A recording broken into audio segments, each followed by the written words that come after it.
दाजु आज यस भर्चुअल मिटिङलाई अध्यक्षता गरिरहनुहुने श्रद्धेय सङ्घीय अध्यक्ष कुमार लिङ्गदेन मिरागज्यू र आदरणीय उपाध्यक्षज्यूहरू, महासचिवज्यूहरू, सचिवज्यूहरू र अर्थ सचिवज्यूहरू र यस भर्चुअल कार्यक्रममा उपस्थित सम्पूर्ण नेता नेत्रीज्यूहरूमा सेवाहरू नमस्कार, सङ्घीय अभिवादन टक्राउन चाहन्छु। विशेष गरी म एउटा प्रवासको संयोजक भएको हुनाले हजुरहरूलाई प्रवासको एउटा के कस्तो रहेछ भनेर अलिकति उत्सुकताहरू भइरहेको होला। त्यस कारणले गर्दा छोटो गरी म प्रवासको छोटो वर्णन गरेर यहाँहरूलाई जानकारी गराउनेछु। सङ्घीय लोकतान्त्रिक राष्ट्रिय मञ्च आबद्ध प्रवासहरू हामी जम्मा 9वटा प्रवासहरू छौँ। जस्तै अब युके, कतार, दक्षिण Korea, Kuwait, Bahrain, Israel, UAE, Cyprus, Malaysia छौँ र अब प्रवास समितिहरू गठन गर्ने प्रक्रिया पनि हामीले अगाडि बढाइरहेको छौँ। एउटा प्रवासलाई अगाडि बढाउनु भनेको एउटा हाम्रो मञ्चको भावनाहरू, अवधारणाहरूलाई विश्वमा छर्नु हो र त्यसै कारणले एउटा प्रवासलाई चाहिँ अहिले सशक्त रूपमा बढाउने क्रम जारी छ र कतिपय अब प्रवासहरूमा अब नेपाल जस्तो हुँदैन के अरे, प्रवासमा धेरै कुराहरू समस्याहरू पर्छ, आफूले गरेर पनि खानु पर्यो, यता प्रवासतिर पनि आफूले कार्यक्रमहरू सञ्चालन गर्नु पर्यो र पनि अहिले जति भएको हामी प्रवास समितिहरू एकदम हामी सक्रिय छौँ र हाम्रो चाहिँ हरेक महिनामा एकचोटि प्रशिक्षण कार्यक्रम अथवा कार्यक्रमहरू हुन्छ र त्यस कार्यक्रममा चाहिँ जस्तै हाम्रो विधानहरू भनौँ, यो भ्रष्टाचारहरू यस्तै कुरोहरू हाम्रो पार्टीले चाहिँ कसरी सशक्त रूपमा अगाडि बढाउने भन्ने खालकै हाम्रो प्राय प्रशिक्षणहरू भइरहन्छ। र अहिले हालमा मैले यहाँ के चाहिँ अनुरोध गर्न चाहन्छु भने अहिले 10+1 प्रान्त भनेको नै एउटा नेपालको दिगो शान्ति एउटा समृद्धि विकास गर्ने एउटा मञ्च हो। यो मञ्चले चाहिँ 10+1 प्रान्त भने के हो? 10+1 प्रान्तका सम्पूर्ण अहिले यहाँनिर मैले कति अध्यक्षज्यूहरू सायद कमी मात्रै देख्छु, प्रान्तीय अध्यक्षज्यूहरू हाम्रो दलित मुक्ति मञ्चका अध्यक्ष हाम्रो रमेश गजमेर देखिराखेका छु र हाम्रो महासचिव शर्मिला बाक्सनहरू देखिराखेको छु। अब विशेष यो प्रान्तीय अध्यक्षज्यूहरू, महासचिवज्यूहरूले चाहिँ जति पनि तपाईँको प्रान्तका भनौँ दलित शिल्पी मञ्चका प्रान्तका चाहिँ जो पनि विदेशमा प्रवासमा रहनुहुन्छ उहाँहरूलाई चाहिँ तपाईँहरूको एउटा सञ्जाल बनाउनुहोस्, सञ्जालमा एड गर्नुहोस् ताकि एउटा तपाईँहरूको पनि एउटा प्रवास समन्वय मञ्च भनौँ। अहिले के हुन्छ भने तपाईँको अब एउटा उदाहरणको लागि दलित शिल्पी मञ्च, सङ्घीय दलित प्रवास समन्वय मञ्च हुन्छ, अब सङ्घीय सामाजिक मञ्च हुन्छ। त्यस कारणले तपाईँहरूले चाहिँ विशेष गरी दलित मुक्ति मञ्च भनौँ, अब सङ्घीय शेर्पा मञ्च, सङ्घीय तामाङ सेलिङ मञ्च होइन, सङ्घीय तमुवान मञ्च, सङ्घीय मगर मञ्चहरू एकदम प्रवासमा बढी छन्। तपाईँहरूले पनि एउटा प्रवास समिति बनाउनुको लागि एउटा तपाईँहरूले जोड गरिदिनु म अनुरोध गर्दछु र त्यसमा चाहिँ कसरी गर्नुपर्छ भनेपछि तपाईँहरूले चाहिँ अब महासचिवहरू, अध्यक्षज्यूहरूले प्राय सबैले थाहा छ, एउटा सञ्जाल बनाउनुहोस्, सञ्जालमा उहाँहरूलाई कनेक्सन गर्नुहोस् अनि एक आपसमा चाहिँ तपाईँहरूको राजनीतिक एजेन्डाहरू सेयर गरिदिनुहोस्। सेयर गरेपछि उहाँहरूलाई बिस्तारै कन्भिन्स गर्नुहोस्। अब मान्छेले कन्भिन्स गर्नु सजिलो छैन, जस्तो मान्छेले बिस्तारै कन्भिन्स गर्दै लाने, त्यस पछाडि त्यसलाई चाहिँ कसरी हुन्छ त्यसको मन मस्तिष्कमा चाहिँ ब्रेन वास गरेर ल्याउनु पर्या छ। अहिले हाम्रो सबै ब्रेन वास नगरी हुँदैन, किनभने सबै हामी एकात्मवादीहरूको पछि लाग्ने, हली बन्ने, त्यतातिर हाम्रो ब्रेन चाहिँ सबै डाइभर्ट गरिसकेको हुन्छ। त्यस कारणले उहाँहरूलाई बिस्तारै कन्भिन्स गरेर ल्याउने अनि नसामा बिस्तारै रगत उमालिदिने। त्यसकारण उहाँहरूको चाहिँ हो र छ भन्नेको उहाँहरूको पनि ज्ञान चेतना आउँछ। त्यसकारणले तपाईँहरू चाहिँ अहिले दलित शिल्पी मञ्च, सङ्घीय तामाङ सेलिङ मञ्च, अहिले हामी बसेको धेरै लामो समयदेखि 2-3 वर्ष भयो, अहिलेसम्म प्रवास समितिहरू देखिया छुइनँ। हामीले पनि यहाँनिर सङ्घीय दलीय शिल्पी मञ्चको निकै नै सङ्गठनहरू विस्तार गर्ने कोसिस गर्नु युकेमा तर गर्नु सकिएन। अब त्यस्तै अलिकति हामीले गरेको र अब हाम्रो जोस हाम्रो प्रान्तीय दलित मुक्ति मञ्चका अध्यक्षज्यूहरू, महासचिव शर्मिला बागचन्द्रज्यूहरूले कन्भिन्स गरेको र मैले कन्भिन्स गरेको अलिकति धेरै भिन्नता हुन्छ। त्यसकारणले त्यसरी तपाईँको कुनै पनि प्रवासमा दलीय शिल्पीहरू छन् भने हजुरहरूले एउटा सञ्जाल बनाउनुहोस्, कनेक्सन गर्नुहोस् अनि एक आपसमा तपाईँहरूको राजनीतिक सेयरिङ गर्नुहोस्। त्यसो गर्दा चाहिँ तपाईँ हाम्रो अलिकति भविष्यमा धेरै फाइदाजनक हुनेछ। अब हाम्रो सङ्घीय लिम्बुवान मञ्च नेपालले पनि यो 2012 सालदेखि नै हामीले अलिकति यस्तो खालको प्रवास सामान्य मञ्चहरू गठन गर्दै लग्यौँ। सङ्घीय लिम्बुवान सामाजिक मञ्च अहिले विश्वभरि हामी थुप्रै छौँ। अहिले यहाँ मैले भने 8-9वटा प्रवासहरू मात्रै छ तर कति निष्क्रिय भएर बसेका छन् र पनि हामीले अहिले एउटा प्रवासमा एकदम राम्रो खालको भूमिका निर्वाह गरिरहेका छौँ र प्रवासले तपाईँहरूले प्रवास समितिहरू बनाउनु हो भने तपाईँलाई धेरै सहयोगहरू पनि हुन्छ र एउटा ज्ञान चेतनाको अभावले हामी प्रवासमा काम गरिराखेका छौँ रात दिन।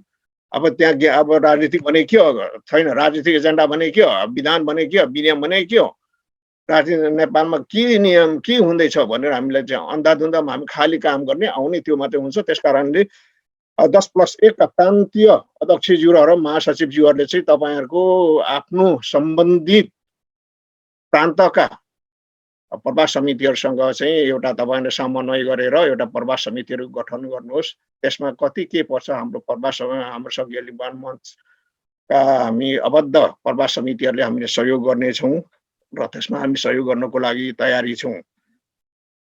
अनि विशेष गरी प्रान्तीय अध्यक्षज्यू र महासचिवहरूले यो प्रवास समिति चाहिँ एकदम चाँडो तपाईँहरूले एउटा सञ्जाल बनाउनुहोस्, ग्रुप बनाउनुहोस् है। त्यो चाहिँ म चाहिँ त्यसको लागि चाहिँ मेरो विनम्र अनुरोध छ।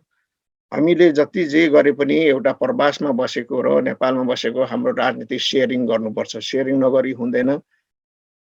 हामीले धेरै कुराहरू अब प्रवासमा बसेर दुःख हुन्छ, कष्ट हुन्छ, मान्छेले अब बस्दै गर्दैन किनभने अब राति काम आयो सुत्यो, भोलि काममा गयो, अब कहिले यता पैसा कमाउने यताउति अब कसरी जान छोराछोरी पाल्ने, कसरी ऋण तिर्ने त्यस्तो कुराहरू मात्रै ध्यान हुन्छ। त्यस कारणले हामीले चाहिँ तपाईँहरू नेपालमा बसेर राजनीतिक एजेन्डाहरू के छ, विधानमा के छ, कसरी तिनीहरूले चाहिँ आफ्नो सञ्जालमा लिएर ज्ञान चेतना दिलाउने भन्ने विषयमा चाहिँ तपाईँले एकदम जोड गरिदिनुहुन म एउटा प्रवासको संयोजक भएको नाताले हार्दिक अनुरोध गर्दछु। र अब यति भनिसकेपछि सायद अबको 6 महिनामा सायद दलित शिल्पी मञ्चको प्रवास समितिहरू बन्ने आशा राख्दछु। सायद तामाङ सेलिङ शेर्पा मञ्चको प्रवास सामान्य मञ्चहरू बन्ने आशा गरेका छु। तपाईँले के अप्ठ्याराहरू पर्छ भने मलाई सोध्नुहोस्, अध्यक्षज्यूहरूलाई सोध्नुहोस्, यहाँ हाम्रो सञ्चालिकाज्यूहरूलाई सोध्नुहोस् कसरी के गरेर समन्वय गरेर एउटा प्रवास समिति गठन गर्नुपर्छ भनेर। प्रवास समिति चाहिँ एकदम जरुरी छ है। अब किनभने एउटा प्रवास समितिहरू भनेको एउटा आय स्रोत पनि हो भन्दै भन्न चाहन्छु हाम्रो प्रान्तीय अध्यक्षज्यूहरूलाई। र विशेष गरी अहिले हजुरहरूले सबै कुरोहरू भनिसक्नुभयो। 10+1 प्रान्त अबको विकल्प छैन। अब यो एकात्मवादीहरूको जरा उखेल्नुको जरा चाहिँ कसरी उखेल्नु सकिन्छ, कसरी हाम्रो दायित्व चाहिँ गाउँ गाउँमा पुर्याउन सकिन्छ भनेर हामी एक ठाउँ हामी चुकेको जस्तो मलाई लाग्छ। यो मैले पहिला पनि भन्दै आएको छु र समय र परिस्थितिले पनि त्यस्तै गराउँछ। अब हामीले यो भ्रष्टाचारी तन्त्रहरूलाई हटाउनको लागि र यो एमाले काङ्ग्रेसलाई चाहिँ अन्त गर्नुको लागि जरैदेखि उखेल्नुको लागि हामी गाउँ छिर्नुपर्छ। सबैभन्दा वडामा जानुपर्छ, गाउँटोलमा गएर हामीले चाहिँ एउटा वडा आधार क्षेत्र खडा गर्नुपर्छ अनि गाउँपालिका आधार क्षेत्र खडा गर्नुपर्छ। नत्र यिनीहरू अब गाउँपालिकाको हाम्रो अध्यक्षज्यूहरू त्यहाँनिर अध्यक्षज्यूहरू हाम्रो कार्यकर्ताहरू के गर्दै गरिरहनु भएको छ। वास्तवमा हामी बसेर गाउँपालिकाको एउटा वडा अध्यक्ष भएर तिनीहरूले कहाँ कहाँ भ्रष्टाचार गर्छ तिनीहरूको हरेक पहिलामा पक्रिनुपर्छ। अनि यो हुनु सकेका छैन। त्यसकारणले हामी जुन अहिले मञ्च हामी 10+1 प्रान्तीय अध्यक्षज्यूहरूलाई पनि म के अनुरोध गर्न चाहन्छु भने सबभन्दा पहिले हामी गाउँमा छिर्नुपर्छ। गाउँदेखि भ्रष्टाचारलाई निर्मूल पार्दै लानुपर्छ। अब हामी गाउँमा गएर त्यसको प्रतिपक्षमा बसेर काम गर्नै सकेका छौँ। हामी मेन चाहिँ गाउँ वडामा बसेर तिनीहरूको प्रतिपक्षमा काम गर्नु सक्नु पर्यो। अब त्यति मात्रै नभएर हाम्रो प्रदेश नम्बर 1 मा त हाम्रो एकजना माननीय ज्यू पनि हुनुहुन्छ। त्यसकारणले एउटा कुनै भाग, कुनै काम, कुनै कार्यालयको एउटा भाग त हामीले पनि हुनु पर्यो नि त्यहाँनिर र हामीले त्यो गर्नु सकेका छौँ। अब जति पनि अहिले केन्द्र टिम मेची महाकाली हामीले कुदिराखेका छौँ। अहिले यो राखेकोले यति उपलब्धि भएको छ कि अहिले हामीलाई यहाँनिर कस्तो मञ्च भने के रहेछ भनेर अहिले भर्खर नेपाली जनताहरूले बुझ्दैछ। नेपाली जनताहरूले यो अहिले जुन अघि वक्ताहरूले धेरै राम्रो कुराहरू राखिसक्नुभयो। अब म त्यतातिर म धेरै जान्न। भ्रष्टाचार, बलात्कार यो कुरालाई निर्मूल गर्नुको लागि हामीले गाउँदेखि नै हामीले सुरु गर्नुपर्छ। गाउँदेखि मञ्चले चाहिँ ल है त्यो भ्रष्टाचारीले पक्रियो, ल है त्यो बलात्कारीले पक्रेर जेलमा लायो भन्ने खालको चाहिँ हामीले एउटा जनताको भावना जित्नु सक्नुपर्छ। नत्र यो भ्रष्टाचारीहरूले हेरौँ अब सिधै कुरो अहिले तपाईँलाई देखिरहनुपर्छ। भ्रष्टाचारी गरिराखेको छ, लौडाखण्ड, ताजखण्ड, औषधि खण्ड भइराखेको छ। अब कुनै त्यहाँनिर त्यसको विरोध गर्ने कोही निस्किँदैन। किन? एकात्मवादीहरू एमाले, काङ्ग्रेस, माओवादी जोसुकै होस्, उहाँहरूको सिद्धान्त एउटै हो, भ्रष्टाचार गर्ने, आफ्नो आसेपासेलाई खुवाउने, चुनाव जित्ने। यो तरिकालाई निर्मूल पार्नुको लागि हामी गाउँमै छिर्नुपर्छ। गाउँदेखि नै हामीले यिनीहरूको जरा खेल्नुपर्छ भनेर मैले पहिला पनि भनिराखेको छु। अब हुन त कतिपय समय र परिस्थितिले गर्दा मिल्दैन, तर यो दुःखहरू अलिकति आत्मादेखि पनि आउनु पर्यो कि। अब म एउटा प्रवासमा छु, अहिले मेरो करिब 40-50 वर्ष भयो होला म विदेशमा लागेको। अब यो मेरो बाध्यता हो। अब नेपालमा बसौँ भने के गर्ने? अब मैले 1 वर्ष 1.5 वर्ष टिचर पनि गरेँ। त्यो 255 ले के गर्ने? त्यसले नभएर अलिकति केही गरी खाउँ। अब नेपालमा हो भने मलाई अब त्यहाँ साँच्चै भनौँ भने तपाईहरुले पञ्चाधिकारी भन्ने शब्दहरू त कतिपय साथीहरूलाई पनि थाहा छैन होला। तपाईले पञ्चाधिकारी भनेको नानी जन्म दर्ता गर्ने, नानीहरू जन्मेपछि दर्ता गर्ने ठाउँ। यो पञ्चाधिकारी अफिसको एउटा कर्मचारीले मलाई थर्काएको छ।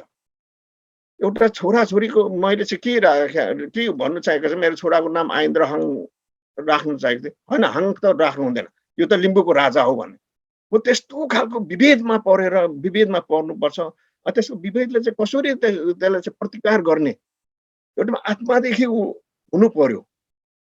अब खाली हाम्रो एउटा संघीय लोकतान्त्रिक राष्ट्रिय मञ्चको अध्यक्षज्यू एउटा टिमहरू कुदेर मात्रै हुँदैन। हामी संघीय लोकतान्त्रिक राष्ट्रिय मञ्चका जति पनि प्रान्तीय अध्यक्षज्यूहरू हुनुहुन्छ, नेता नेत्रीज्यूहरू हुनुहुन्छ, हामी सबैभन्दा गाउँमा छिर्नुपर्छ। गाउँ सङ्गठन विस्तार गर्ने हो, वडा, गाउँ टोलमा। अनि गाउँ टोलदेखि नै यिनीहरूले चाहिँ परास्त गरेर उनीहरूको जरा उखेल्ने हो। अरू उपाय छैन यिनीहरूको। यिनीहरूको जरा उखेल्नको लागि धेरै सङ्घर्ष गर्नुपर्छ। र यसको लागि यो म जो बोलेको छु अहिले हाम्रो सम्पूर्ण प्रवास समितिले पनि हाम्रो यो एजेन्डा एउटै हो। त्यसकारणले हाम्रा नेता नेत्रीज्यूहरू विशेष गरी अब हामी चाहिँ जुन गाउँ टोलमै लाग्नुपर्छ। यिनीहरूको अरू ठाउँ छैन, अब अरू उपाय छैन हामीले। अब अध्यक्षज्यूले आउने भविष्यमा अब धर्म कर्मको बारे अघि नै हामीले धेरै साथीहरूले भनिरहनु भयो। अब त्यसको लागि म त्यति जन्न विशेष गरी हामीले चाहिँ कसरी तिनीहरूलाई परास्त गरिन्छ, त्यसको फर्मुला के हो, यो कुरा चाहिँ हामीले ध्यान दिनुपर्छ।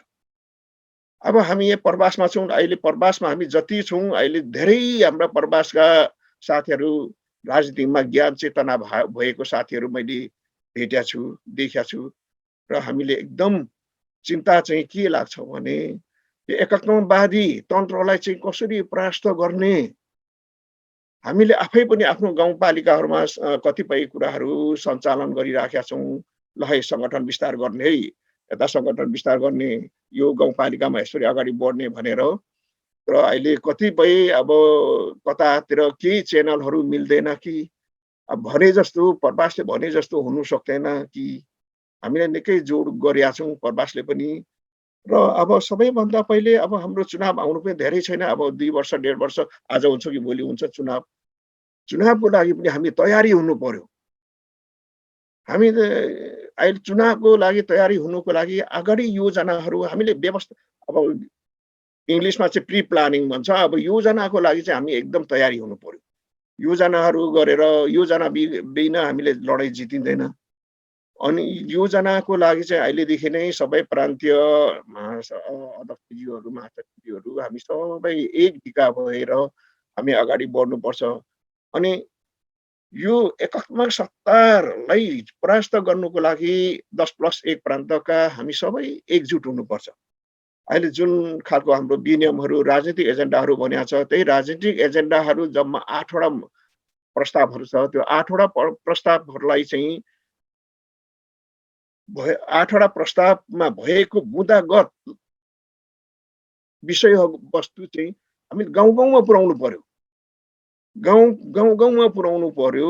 गाउँका मान्छेहरूलाई कन्भिन्स गर्न सक्नु पर्यो। जुन एमाले काङ्ग्रेसका हाम्रा साथीहरू हुनुहुन्छ उहाँको त्यो दिमागमा एमाले काङ्ग्रेसकै पछाडि लाग्ने उहाँहरूको दिमाग कन्सेप्टै भइसकेको हुन्छ। उहाँहरूको त्यो ब्रेन वास गरिदिनु सक्नु पर्यो। हामी ऐतिहासिक कुराहरूलाई बुझाएर हुन्छ कि ऐतिहासिक हाम्रो इतिहासलाई कट्याएर हुन्छ कि इतिहासको भावनाहरूलाई बुझाएर हुन्छ कि कसरी उहाँहरूको त्यो एमाले काङ्ग्रेसमा भएका साथीहरूलाई चाहिँ कसरी आफूतिर आकर्षित गर्ने। उदाहरणको लागि कसरी लिम्बुवानमा चाहिँ उ गर्ने, कसरी दलित शिल्पीमा चाहिँ उहाँहरूको ब्रेन वास गरेर ल्याउन सकिन्छ। त्यसको फर्मुला चाहिँ एउटा हामीले कन्भिन्स गर्ने हो। कन्भिन्स गर्दाखेरि पहिला चाहिँ सरल तरिकाले हाम्रो राजनीतिक एजेन्डाहरू सुनाउने, बुझाउने अनि त्यस पछाडि बिस्तारै रगतको नसाहरू खुन उम्लिने तरिकाले हामी उहाँहरूलाई चाहिँ एडभाइस दिनुपर्छ। अनि हो रहेछ भन्छ। हो रहेछ भनेपछि त्यो मान्छेलाई चाहिँ किप कन्टिन्यू त्यसलाई चाहिँ टचमा राख्नुपर्छ। एक्चुअली सम्झायो बुझायो छोड्यो कहाँदेखि त्यो कहाँ बसिजान्छ र त्यसलाई चाहिँ कन्टिन्यू गर्यो भने त्यो अवश्य पनि त्यसको राजनीतिक ज्ञान चेतना अवश्य पनि आउँछ।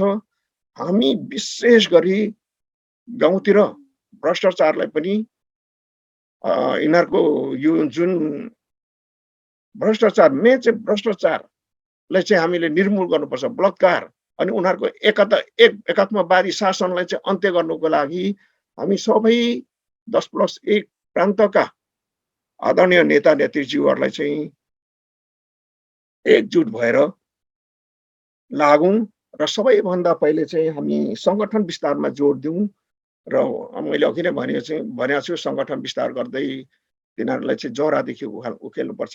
गाउँमा गएर जरा उखेल्नुपर्छ। अब माथिदेखि जरा उखेल्नु सकिँदैन यिनीहरूले, गाउँदेखि नै हो। अब हाम्रो के छैन माथि अब सङ्घीयमा छौँ न, प्रान्तमा छौँ, 1 जना 2 जना छौँ। कमसे कम हामीले यिनीहरूलाई जरा उखेल्नु भनेको गाउँटोलमै हो। त्यसकारणले यहाँ सम्पूर्ण उपस्थित नेता नेतृज्यूहरू गाउँमै जोड गर्न पनि यहाँहरूलाई अनुरोध गर्दै यो मेरो छोटो वक्तव्य यही नै अन्त गर्दछु। धन्यवाद सञ्चालकज्यू। सेवा र जय लिम्बुवान।